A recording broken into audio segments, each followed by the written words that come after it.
Well, good evening, everyone. Meteorologist Michael Wilhite here with Southern Indiana weather. It is a little after 5 p.m. here on Monday evening, the 24th of March, about 5:18 to be specific, Eastern Time, 4:18 Central Time, Evansville time.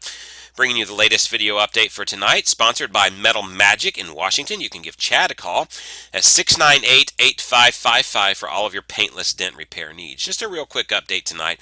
We have another little storm system that's headed our way. You can see it's sort of diving down out of here into Missouri. And if I just stop this, and you can see temperatures are pretty mild out here, actually pretty right now. We're still sitting in the 40s area wide. This little batch is going to move our way and sort of slide like this as it continues on overnight. So it'll mostly skirt us by. We have another batch that's up here that's really associated more with the cold front. That will be what gives us a chance for a little bit of light accumulations tomorrow. May see a few sprinkles later on this evening before changing to some snow showers overnight, but we're not expecting anything aggressive. You can see that on future radar, and here we go through the afternoon hours. You can see maybe just a little bit of light rain move in. It's about midnight or so before you get that freezing line move through, but then there's a little light snow shower activity that's coming down with the cold front, and that's this would be the chance if there would be any for snow accumulations. But I want you to notice the time frame on this. Here we are at about 8 a.m. tomorrow morning before this is starting to move through the area. And as I continue to move up to the next hour, watch what very quickly happens. You see that 32-degree line start to rise more towards the north. And so as this is moving through, it looks like the way future radar wants to indicate to us is that the main batch that could bring any accumulation is going to be moving through right at the time that we should be starting to warm up above freezing. So that would certainly limit any accumulations that we get. At this point, I would say a dusting is at the absolute best on the table if this ends up verifying. And I would say a lot of spots won't see anything stick at all, maybe just some light snow showers. So that is certainly good news for us. We will see whether that pans out. You can see that also in the temperatures, the way the high resolution NAM is predicting this. And you can see it's about midnight or so before we start to go below freezing area wide here. And it looks like we're only going down to the upper 20s. This actually says 27 for low. I'm a bit skeptical of us going that low. I'm forecasting 29 for the area. But then we warm up. The high resolution NAM wants to take us to about 39 tomorrow. I think that might be a bit aggressive on it as well. But we'll see. I'm a little bit cooler in my forecasting with that.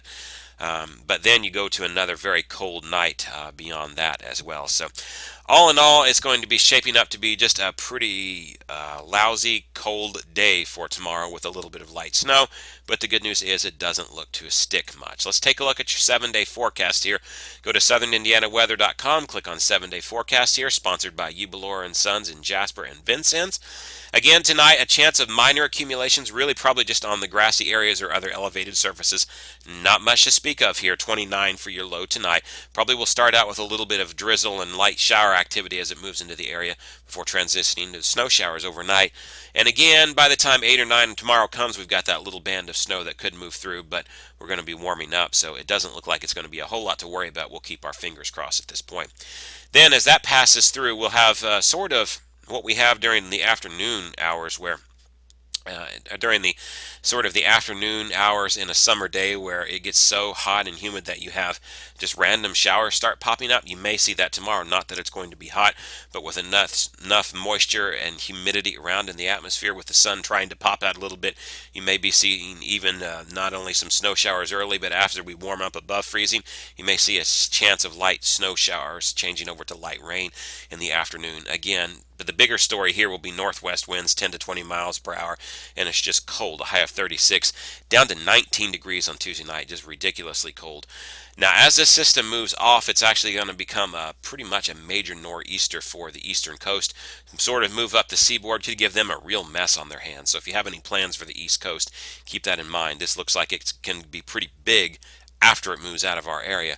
But unfortunately, that's going to put us on the back side of the low to keep our temperatures on Wednesday more into that north flow. And I've got south on here. That should say north. I'll change that before I release the video out to the public. My apologies for that. It'll be more out of the north on Wednesday, and that's going to keep us in that colder flow. Then on Thursday, mostly cloudy, warmer with a chance of rain. Highs in the mid-50s. Nice on Friday. Still good chance of some rain showers. Likely some thunders, isolated rumbles of thunder there. Certainly can't be ruled out. Temperatures temperatures in the low, even some of the models wanting to suggest the mid-60s. It'd be very pleasant. Very breezy again, though. Cold front moves through again that night, but we only drop down to the mid-50s, up to 66 gorgeous degrees on Sunday. There are hints in the models that we could even hit 70 degrees by next Sunday with partly cloudy skies. Wouldn't that be just absolutely beautiful treat after all that we have experienced this year? And then going beyond that, if we just take a look at the 15-day raw data from the GFS ensembles, we get the cold weather out from behind us, and then look at how beautiful it is beyond this. So we'll take it. There are some signs that towards the beginning of part of April we may see a little bit of a cool down again, but the good news is I don't think it looks as aggressive as what we're seeing right now. It just may keep us below normal into the upper 40s and 50s. We'll fine-tune that as we go. I'm not showing that right now because it's sort of out of our 15-day range here, but that's possible. We'll fine-tune that as we go, as we said, but again, it doesn't look bitterly cold like what we are seeing right now, and certainly what we'll see tomorrow again. All right, so basically to recap, a little bit of snow showers activity tonight. Not much will stick, thankfully, folks. All right, that is it for tonight, folks. I will have another update tomorrow for Southern Indiana weather. I'm meteorologist Michael Wilhite.